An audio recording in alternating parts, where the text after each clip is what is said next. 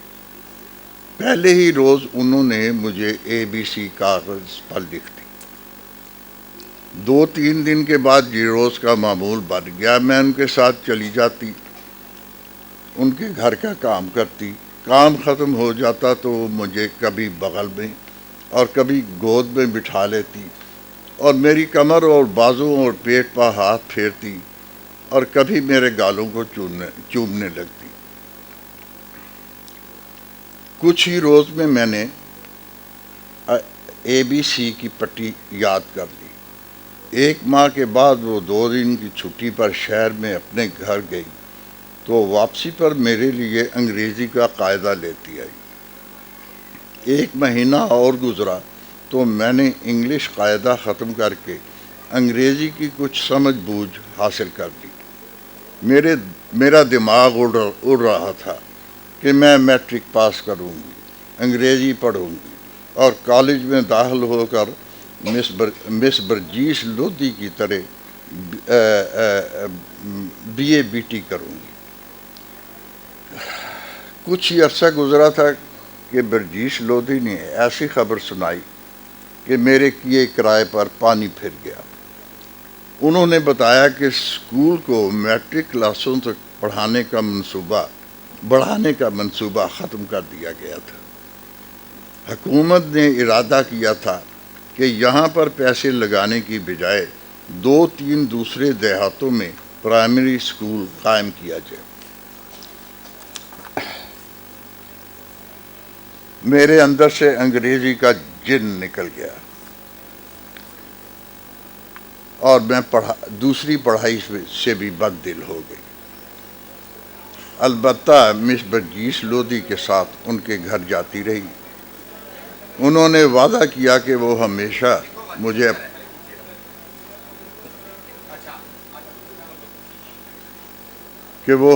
مجھے اپنے ساتھ رکھیں گی اور پڑھاتی رہیں گی.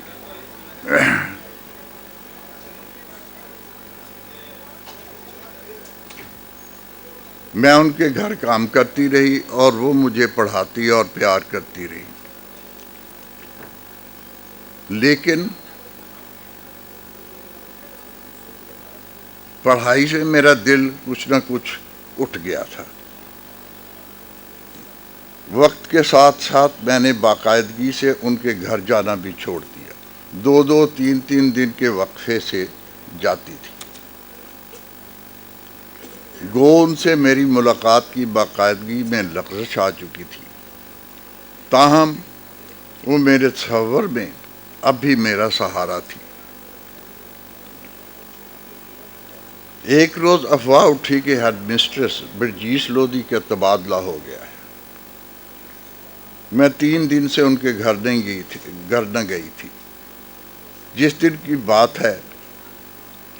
دن کی یہ بات ہے وہ اسکول میں بھی دکھائی نہ دی تھی۔ دوپہر کے وقت ایک انسپیکٹر آ پہنچا، جس نے آتے ہی سب طالب علموں کو اکٹھا کر کے اس افواہ کی تائید کر دی اور کہا کہ 8ویں جماعت کو ماسٹر نور محمد صاحب سارے مضمون پڑھائیں گے اور سالانہ امتحان اپنے وقت پر ہی ہوں گے۔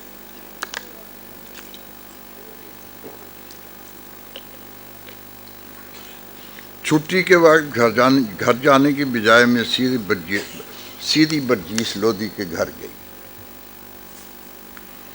گھر پر تالا پڑا تھا، جاڑوں کے آخری دن تھے اور درختوں پر نئے نئے پتے نکلنا شروع ہو گئے تھے۔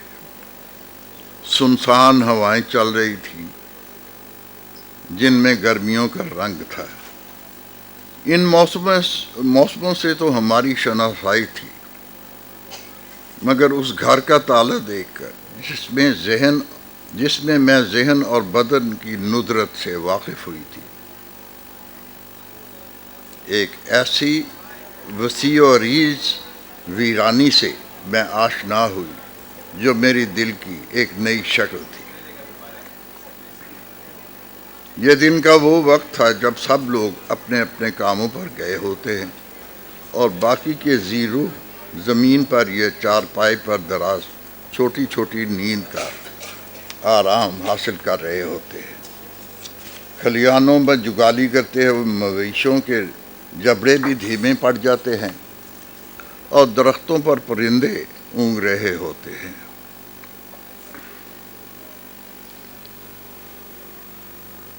میں گھر پہنچی تو اماں نے میری زبانی مس برجیس لودھی کے جانے کی بات سنی تو بولی، سلطانہ تیرا دل تو ٹوٹ گیا ہوگا۔ میں نے کوئی جواب نہ دیا، مگر مجھے یہ بات کچھ بیکار سی لگی۔ دل کا ٹوٹنا کیا ہوتا ہے؟ یہی ہوتا ہے کہ اگلے روز فلاں وقت پر اٹھو، اس وقت وہاں جاؤ، اس وقت پر ایسا کرو، ویسے وقت پر ویسا کرو۔ وقت گزر جاتا ہے، پھر نیا وقت شروع ہو جاتا ہے۔ کیا دل کا ٹوٹنا یہی ویرانی ہے جس میں سنسان ہوائیں چلتی ہیں؟ ماسٹر نور محمد صاحب کی فن کی طرح پھیلی ہوئی سیاہ داڑھی تھی اور سر پر بڑی سی پگڑی تھی۔ مجھے ان سے ڈر لگتا تھا۔ سالانہ امتحان سے پہلے نہ پڑھا نہ لکھا، پھر بھی اول نمبر پر پاس ہوئی۔ ماسٹر نور محمد صاحب نے کہا وہ وظیفے کے لیے سفارش کریں گے، مگر اس کا بھی کوئی نتیجہ نہ نکلا۔ میں گھر کے کام میں لگ گئی۔ باپ کی مدد، بھینسوں کی خوراک، کھل بنالا اور توڑے ملا کر گتابہ تیار کرنا، جس کی باعث ہمیشہ سے میری دل پسند خوشبو تھی، گرم خمیری روٹی کی سی، ماں کا ہاتھ بٹانا، کھانا پکانا، میری دال کی سب تعریف کرتے تھے۔ گھر میں ایک چھوٹا سا شیشہ ہے جس میں دیکھ کر میں بالوں میں کنگھی کرتی ہوں۔ اب میں اس میں دیر تک اپنی شکل دیکھتی رہتی ہوں۔ مس برجیس لودھی یاد آتی ہے۔ وہ کہتی تھی، تم کتنی خوبصورت ہو۔ اسکول میں ایک چھوٹی سی لائبریری ہے، پتہ نہیں ان کتابوں کو کون پڑھتا تھا، مگر اسکول میں میری ساکھ تھی اور ماسٹر مجھے کتابیں گھر لانے دیتے تھے۔ اس زمانے میں نے بہت سی گرد آلود کتابیں وہاں سے نکلوا کر پڑھی۔ گھر کا کام جیسے ہی ختم ہوتا میں کتاب لے کر بیٹھ جاتی۔ موٹی موٹی کتابیں، تاریخ کی کہانیوں کی کتابیں، ان کے کرداروں کی جگہ پر میں اپنے آپ کو بٹھا دیتی اور تصور میں کہیں کی کہیں پہنچ جاتی۔ وقت کی بھرمار میں ویرانی کم ہوتی گئی، دل کا ٹوٹنا آیا اور گیا ہے۔ لوگ چھوٹی چھوٹی بات پہ کہتے ہیں میرا دل ٹوٹ گیا ہے، بھلا اس کی کیا حقیقت ہے؟ میرا دماغ باریک بین ہے، مجھے یہ بات اونی پونی سی لگتی ہے، بس جی۔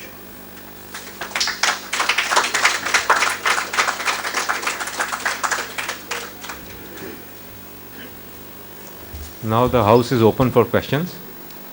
میں آغاز میں ایک عبداللہ حسین صاحب سے سوال کرنا چاہوں گا۔ گیبریل گارشیا مارکیز نے اپنے ایک انٹرویو فریگرنس آف گاوا، امرودوں کی مہک نامی انٹرویو کا ایک ان کا شائع ہوئے تھے، اس میں بیان کیا تھا کہ 100 ایئرز آف سالیٹیوڈ کا خیال ان کو ایک فیملی پکنک پہ جاتے ہوئے اپنے بیوی اور بچوں کے ساتھ رستے میں آیا، اور اس گاڑی میں جس میں وہ سفر کر رہے تھے جب ان کو خیال آیا تو انہوں نے اپنی بیوی سے ذکر کیا کہ ایک دم میرے ذہن میں ایک فلیش کی شکل میں پورا ایک ناول اپنے کرداروں جزیات کے ساتھ فلیش کر گیا ہے، اور وہیں سے انہوں نے اپنا پکنک کا پروگرام کینسل کر کے واپسی کا سفر اختیار کیا۔ تو عبداللہ حسین صاحب، آپ کے جو ناولز اور افسانے ہیں، کچھ آپ کو کیا یہ فلیش کی شکل میں آپ نے ان کو دیکھا، یا کس شکل میں آپ کو ان کا بنیادی خیال یا ان کا تصور جو ہے آپ کے ذہن میں ابھرتا ہے؟ بھئی بات معمولی سی ہے۔ میں سیمنٹ فیکٹری میں کام کرتا تھا، اور بالکل ایک ویران سی جگہ تھی جہاں کچھ بھی نہیں تھا، لائم سٹون کی پہاڑیاں تھیں، اور پہلی فیکٹری وہاں بن رہی تھی سیمنٹ کی، اور ہم لوگ اسے بنا رہے تھے۔ چنانچہ معمول یہ تھا کہ 8 گھنٹے نوکری دی، 8 گھنٹے سونے کے لیے تھے، باقی کے 8 گھنٹے میں کرنے کے لیے کچھ بھی نہیں تھا۔ تو ایک دن بور ہو کر میں نے قلم اٹھایا اور کچھ لکھنا شروع کیا۔ ابھی میں نے 2-4 سطریں ہی لکھی تھی کہ یہ اتفاق، آپ اسے کہہ لیں کہ مجھے بھی ایک کہانی جو اداس نسلے کی کہانی ہے، وہ ایک فلیش کی طرح ذہن میں ایک دم آ گئی۔ حالانکہ اس کی چھوٹی چھوٹی جزویات تو بعد میں آئیں، لیکن ڈھانچہ جو ہے اس کا وہ آ گیا۔ اور جب میں نے لکھنا شروع کیا تھا شروع میں، یعنی پہلے 2-4 لائنیں، تو میرے خیال تھا یہاں بیٹھا بیٹھا بورڈ اب ختم کرنے کے لیے میں کوئی ایک آدھ کتاب لکھ دوں گا، ایک کہانی لکھ دوں گا، کوئی 100 صفحے کی کتاب لکھ دوں گا۔ لیکن جیسے وہ میرے خیال میں وہ کہانی آگے بڑھتی گئی تو مجھے تو مصیبت پڑ گئی، کیونکہ اس پہ مجھے سمجھ آ گئی کہ اس پہ تو مجھے بہت کام کرنا پڑے گا، بڑی ریسرچ کرنی پڑے گی۔ اس کی شکل ہی کچھ اور ہو گئی تھی۔ وہ پھر میں نے شروع کیا، اس کی ریسرچ کی، کتابیں پڑھی، لوگوں سے جا کے ملا، ان سے ان کے آنکھوں دیکھے حالات جو ہیں، جو 50 سال پہلے گزرے ہوئے تھے، ان سے فرسٹ ہینڈ نالج میں نے حاصل کیا۔ اس کی ایک مثال میں آپ کو دیتا ہوں کہ اس میں فرسٹ ورلڈ وار 1914 کی سے 18 تک جو جنگ تھی، اس کا ذکر آ گیا۔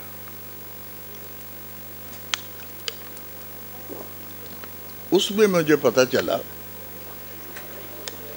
کہ گجرات شہر ضلع میں ایک گاؤں تھا جس میں ایک شخص صوبے دار خدا داد خان رہتا تھا، جو پہلا ہندوستانی تھا جسے اس جنگ میں وکٹوریا کراس ملا تھا۔ میں نے سوچا کہ اس سے جا کے ملتا ہوں۔ خیر میں ریل پہ سوار ہوا تو چھوٹے سے اسٹیشن پر اترا، وہاں سے ٹانگے پہ بیٹھ کے میں گیا اس کے گاؤں کی طرف، پوچھتا پوچھاتا ہوا۔ ایک جگہ جا کے وہ ٹانگا بھی رک گیا۔ وہ کہتا ہے جی آگے تو یہ کھیت ہے، ان میں سے آپ چلتے ہوئے جائیں، یعنی کوئی سڑک ختم ہوگی کسی قسم کی، پٹڑی سڑک کچھ بھی نہیں تھا۔ تو میں کھیتوں میں چھوٹے چھوٹے راستے تھے، ان سے چلتا ہوا اس گاؤں میں پہنچا۔ وہاں یہ صوبے دار خدا داد خان بیٹھا ہوا تھا، وکٹوریا کراس کے ساتھ اسے 2 مربع زرعی زمین ملی تھی۔ وہ وہاں سیٹل تھا گھر بنا کے اپنی زمین پر۔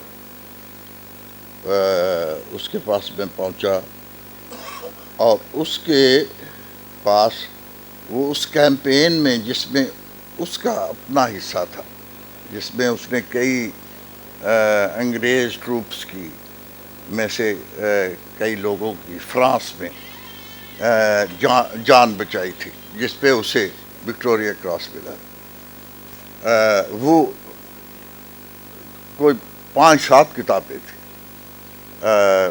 وہ خود ان پڑھ تھا، سپاہی بھرتی ہوا تھا، اور اس کیمپین کے بعد ایک دم اسے صوبے دار میجر بنا دیا گیا تھا، اور فوراً اسے گھر بھیج دیا گیا تھا کہ تم چلے جاؤ، کیونکہ اگر وہ وکٹوریا کراس لگا کے باہر نکلتا تھا تو جنرل بھی اسے سلیوٹ کرنے پہ مجبور ہوتے تھے۔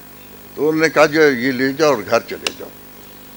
اچھا، وہ مجھے کہنے لگا کہ یہ کتابیں پڑھی ہوئی ہیں، میں تو نہیں پڑھ سکتا۔ انگریزی کی کتابیں تھیں، ہسٹورینز کی، جنہوں نے فرسٹ ورلڈ وار کی ہسٹری لکھی تھی۔ یہ آپ پڑھ لیں، اس میں ہے میری ساری وہ جس کیمپین میں میں شریک تھا اس کی ساری کہانیاں ہیں۔ خیر جی، وہ 2 دن میں بلکہ 3 دن میں اس کے پاس رہا، میں نے وہ ساری کتابیں پڑھی، اور پھر واپس آ کر میں نے کہانی میں اس کو استعمال کیا۔ تو یہ اس طرح سے میں نے ریسرچ وغیرہ کی، اور بہت یہ اب وہ میں بہت پچھتاتا تھا کہ میں کس مصیبت میں پڑ گیا ہوں۔ میں تو ایک عام سی کہانی لکھنے لگا تھا، اور یہ تو ایک کوئی شیطان کی آنت کی طرح چلتی ہی جاتی ہے، اور مجھے مجبور کر رہی ہے کہ میں اس میں معلومات حاصل کروں اور ان کو ٹھیک طرح سے ترتیب دے کر لکھوں۔ اس طرح سے وہ کتاب لکھی گئی، لیکن وہ ایک فلیش کی شکل میں آئی تھی۔ یہ صرف اداس نسلیں کے ساتھ ہوا یا باقی تحریروں کے ساتھ بھی؟ باقی کے ساتھ بھی تقریباً ایسا ہی ہے۔ یہ بڑا کوئی مسٹیریس سا پروسیجر ہے، آئی کانٹ ایکسپلین اٹ، کہ وہ کیسے وہ یہ ہوتا ہے، وہ آپ کے دماغ میں کیسے اس کا نقشہ آتا ہے، لیکن عام طور پہ ایک دم ہی آتا ہے سارے کے سارا۔ پھر اس میں سے آپ محنت کر کے اس کی کوئی شکل بنائیں، یہ تو آپ کا کام ہے، پھر اسے کرنا۔ کوئی کوشچن، کوئی سوال پوچھنا چاہیں؟ Hello. I don't think it's working. یہ اسپیکر دے دیجیے گا، مائک دے دیجیے گا۔